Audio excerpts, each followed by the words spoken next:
Dans la forêt tropicale luxuriante, vivait un petit toucan nommé Tycho. Tycho était un toucan très spécial car il avait des plumes qui changeaient de couleur en fonction de ses humeurs. Quand Tycho était joyeux, ses plumes brillaient de mille feux avec des couleurs vives comme le jaune et le rouge. Mais lorsqu'il se sentait triste, elles devenaient d'un bleu profond. Un beau matin, Tycho se réveilla et remarqua que la forêt autour de lui était silencieuse.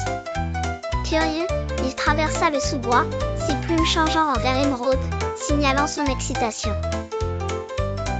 Il rencontra une bande de singes agités regroupés près d'une énorme fleur fermée. « Bonjour Tycho !» crièrent les singes. « Nous avons entendu parler d'une fleur magique qui doit s'épanouir aujourd'hui.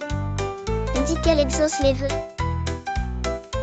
Tycho, émerveillé par l'idée de voir cette fleur magique, décida d'attendre avec ses amis.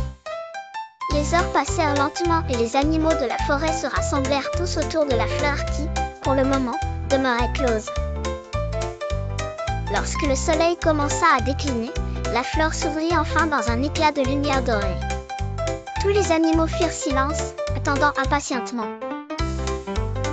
Quand vint le tour de Tycho, il s'approcha timidement et chuchota un vœu. « Je voudrais pouvoir partager mes couleurs avec tout le monde, afin que chacun puisse être aussi joyeux que lorsque mes plumes chatoyantes. »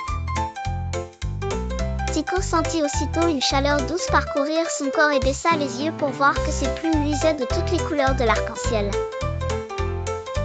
En un clin d'œil, de minuscules plumes en couleurs se détachèrent et virevoltèrent autour des animaux rassemblés, leur offrant à chacun une couleur unique. Les animaux éclatèrent de joie, éblouis par les belles teintes qui les ornaient désormais.